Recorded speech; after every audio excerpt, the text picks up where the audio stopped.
Welcome back to Apex Alchemy.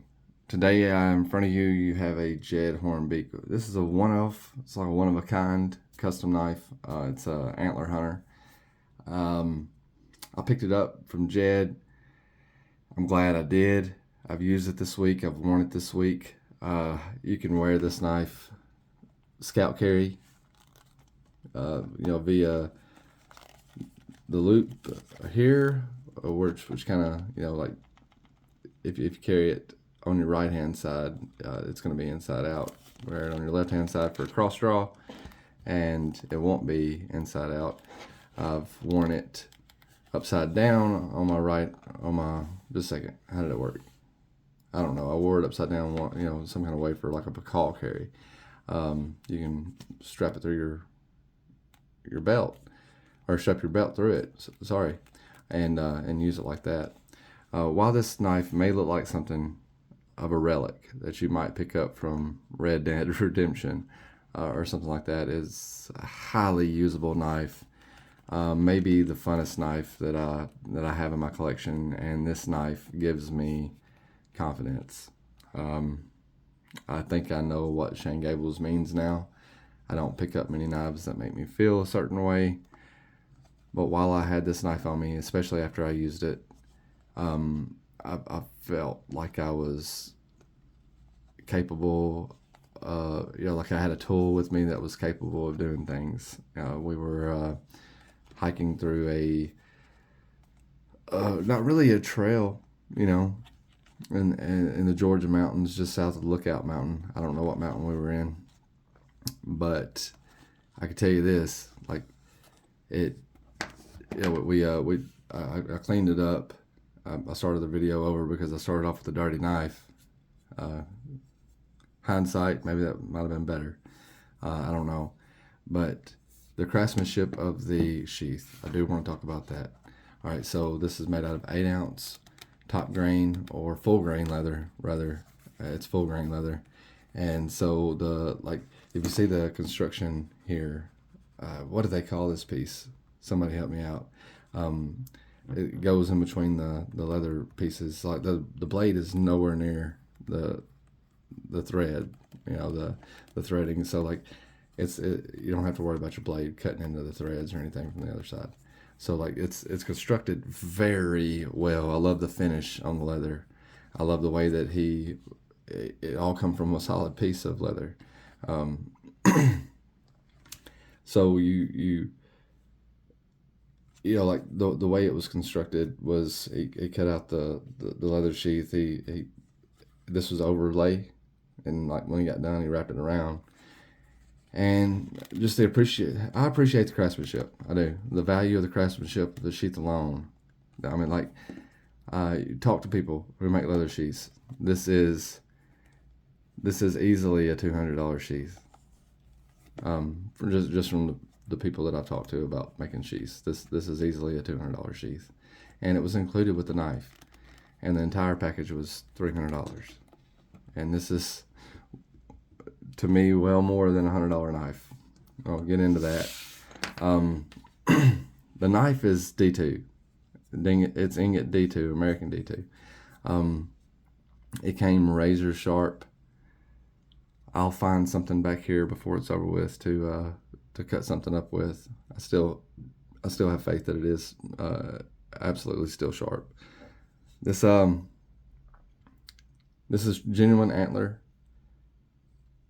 Madeira. This is artificial sinew. Like I was joking around, I said, it's been insinuated. So like sinew, in case you don't know, like when they would use the pine tar, the thread, the natives would use a thread made out of pine tar to take the arrowheads and attach them to the arrows, and then afterwards they would seal it up with sinew, which is usually, it can be catgut.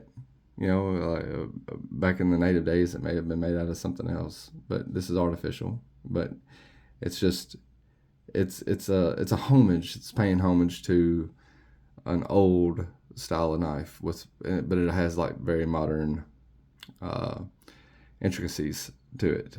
Like, look at this. You know, like that's a D2, sharp as hell. I've poked myself with it a couple of times. Like a skull crusher, attitude adjuster, whatever you want to call it. Love the finish on the butt end of the knife. Crazy attention to detail. All this was done by hand. This rock, like, well, you know, I've seen people call it rock pattern. It's on both sides of the blade. It's also on the spine. I love everything he's done with this knife. But what I love even more, I'm going to try to zoom out a little bit. That's as far as I can go, y'all. All right. Is the way it fits in hand. Like, no matter how you grab the knife is there. You know, it's just, and this knife has done some testing, man. Like, you know, I put it through a tire. I cut through several water bottles. The amount of water bottles that it would cut through was only limited. It would be full water bottles in a straight line, and I just threw a punch, you know. And the amount of water bottles that it would cut through was only limited to the length of my throw, really. You know, I'm extremely impressed with the craftsmanship. I'm extremely impressed with the knife. I want to give it a proper introduction because it deserves it. Jed is a fantastic knife maker. I've got a few of his knives here. We'll do some size comparisons. I will throw up some knives that you may know a little bit more about, just so you can see. And we will also do some standalone measurements. So from the tip, let's get this thing about as straight as we can, as it does have that curvature type thing going on with it. It's a 10-inch knife. From the tip of the attitude adjuster to the tip of the blade, it looks like it might be 9 7/8, like, you know, something like that. The handle length, almost 5 inches. The inner is 4 inches. It fits wonderful. The blade,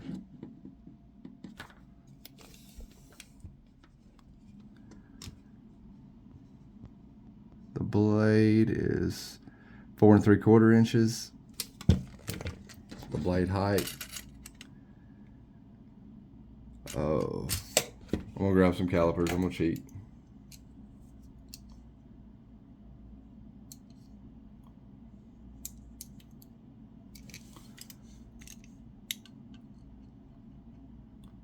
.38 inches at its tallest point, and back here past the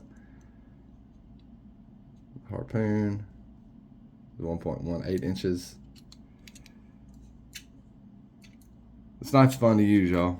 I mean, like, I don't know if I can stress that enough. It's fun to use. It's fun to carry. It's fun to know that you have it on you. You know, like, it's just an incredible tool made with an extreme amount of craftsmanship. Like, I'm almost speechless, you know, and I'm sorry about that, but it's just, you know, handling his stuff has been a blessing. You know, like, I'm not gonna lie, I didn't know the guy. I didn't know about the guy until after Blade Show. He was at Blade Show. I was at Blade Show. We didn't meet, unfortunately, not there. I saw Scab, you know, like, post a video about a Jed Hornbeak knife, and I was like, you know, I've never heard the terms Hornbeak together until, I mean, unless, you know, somebody was talking about this little small town up the road, a little small town that I'm actually from, Hornbeak, Tennessee. And, you know, so I inboxed Scab. I told him, you know, like, I told him exactly that, and he said, that's exactly where Jed Hornbeak's from. You know, that's not his real name. He's just, you know, like, that's where he's from. That's where he lives. I said, really? And, you know, Jed invited me to his home, let me come by, let me borrow a few of his knives. This was the first knife we picked up from him officially that was ours. This is Kanzuki, or Hanzuki. Sorry. It's like a Japanese style knife. it is way more traditional in blade style and probably usability, but we haven't used it yet. It comes with a G10 scale. I'm sorry. It comes with a G10 sheath. Sorry. It comes with a G10, a Kydex sheath, and it's got skulls in it and stuff like that. If you see the pattern, it's not really bladed, but nice utility clip. This is Courtney's knife. She fell in love with it, and it's a very nice fit. Doesn't fight you on getting out, but. Anyway, so let's do some size comparisons on some stuff that you may know about, maybe a little bit more familiar. This is a PM2. There's a couple inches there of difference if you include the attitude adjuster.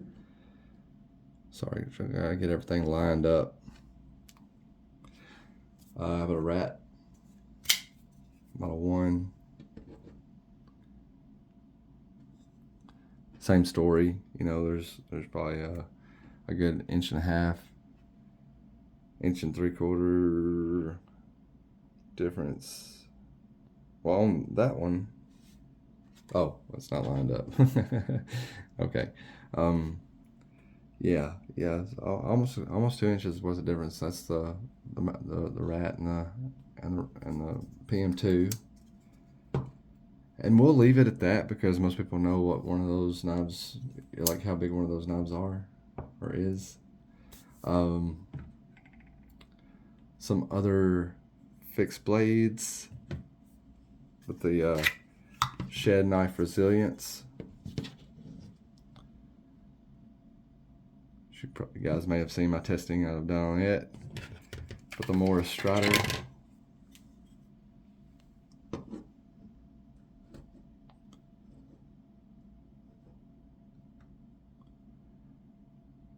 Very much more of a straightforward type of knife, and I also enjoy carrying that. I can't say enough about the craftsmanship. I don't know how to put the the joy in words. I really don't. I'm not that poetic, but I'm gonna leave it with this. Is this knife speaks to me in a lot of ways. It's not full tang exactly. It tapers, and so does this. This thing tapers down to like it's set in epoxy. It's guaranteed for life. If anything happens to it or whatever, Jed said he would be more than happy to take care of it. But I was under the impression. Just the assumption. I was under the assumption. I was not under the impression. I had no reason to be under the impression, but I thought this was a full tang that went all the way out to here. He explained to me why that wasn't not possible, but not easy, especially for a handmade knife. He said if had the machinery to be able to back that up, that would have been a lot easier. So that's another thing. He does use machines, but most of his knives are have a lot of hand element into it. Made in the United States of America, if that matters to you, in Hornbeak, Tennessee, to be exact. And I couldn't be happier that I've not only met this individual and got to know him, and one of the most humble young men that I've ever met in my life, and that's God's honest truth. Not only am I blessed to be able to call this dude an acquaintance, like more than likely a friend one day, but I actually get to own one of these things that people all over the United States of America are catching wind of, and they're wanting to add them to the collection. He's 12 miles down the road from me. Just in the video, you saw the Hanzuki. I'm gonna briefly cover a couple of other things that he's sent us on with. This is a Sai. He calls this a Cerberus, and he said Lynn Thompson picked that thing up, and at Blade Show, Lynn Thompson from previously of Code Steel, maybe, I don't know if it still has anything to do with cold steel or not, but he asked Jed if he would design some knives for him while they were there. Like, Jed Hornbeak is about to blow up with or without us. I want to be on that team. This is 3V. Very comfortable in hand. Of course, this isn't a practical EDC, but this is a hollow grind. The side points over here, they're sharpened, and they're also hollow ground, if you'll be able to tell. It's G10 pins. You can't feel it. You know, like the craftsmanship is so intricate that you can't feel the difference. Like, you can't tell one starts and one ends. I'm extremely impressed. You know, like, he's not afraid to step out, you know, and try different things, and I'm proud of him for that. This is a more straightforward knife, very traditional. This one's called the short rib. I love this knife. Courtney does too. The only problem is we need to get it back to him, and he's only got one, I think, you know, in this configuration anyway. Nice lanyard hole back here. Got the G10 scales again with the G10 pins, and you cannot feel a difference. Love the machine work or the milling or whatever. It's in the handle here. He's an artist. This guy's an artist, man. You know, like, these are pieces of art. They're very functional pieces of art. So this is in CPMD too. Short rib, just, it feels great. I'll have full videos of all these coming up, but this one, the Antler Hunter, I've actually used it. He told me I could use these, but I'm not going to do that. You know, we want to keep them in brand new condition for him, so he can sell them as brand new without anybody tainting them with a bunch of marring and scarring and stuff like that. I'm sure he could brush them all up. It's a push dagger he's got out. What does he call this thing? The Boudreaux dagger. Like, very asymmetrical. Look at this grind. You know, like how the grind works. Pause it if you need to. Again, G10 pins. Very comfortable. Push dagger's your thing. I'm thinking I'll have to probably pick one of these up just because. Self-defense oriented, self-offense oriented. Very nice leather sheath again, you know, kind of stained blue. Nice ulti clip on here. Just he's got his initials, JED, on here.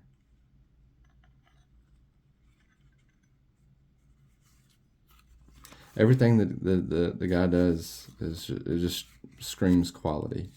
And if it doesn't in the video, wait till you get it in your hand. I know this video is long. I do apologize for that.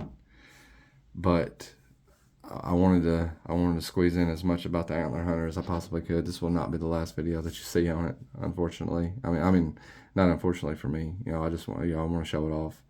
But this is just, man, it's just amazing. You know, I scanned the bark off of a recently fallen birch while I was in the forest. It asked for more. You know, it kept on going, asked for more. I dug mushrooms out of the ground. We diced some lion's mane mushrooms up while we were in the woods with it, and even used it to clear some brush. You know, it's not, you know, it's not exactly a brush. You know, it's not a BK9, is it? You know, or it's not a Work Tough Gear Apex Apocalypse. But what it is, you know, is long enough to cut some, you know, some stuff up, you know, along the way of the trail. You know, get some stuff out of the way, mostly thorns and bristles and stuff like that. And I walked away without any scars, fortunately. So I just got a lot more faith in this knife now. You know, it was cool to look at before, it's my kind of knife, man. It's like, feels like it's something that Doc Holliday would carry. But now that I've used it, I also know that it's really cool and very comfortable to carry, and it's one of those knives that I can be proud to have on me, because I know that it's capable of doing as much as it promises by the aesthetics. With that, I'm going to leave you. I know this wasn't a high energy video, so, and I know your time is important, so I appreciate every second you guys spend with me. If you want to support a knife maker in the United States of America that's working hard for your blessings, you know, Jed Hornbeak, his email,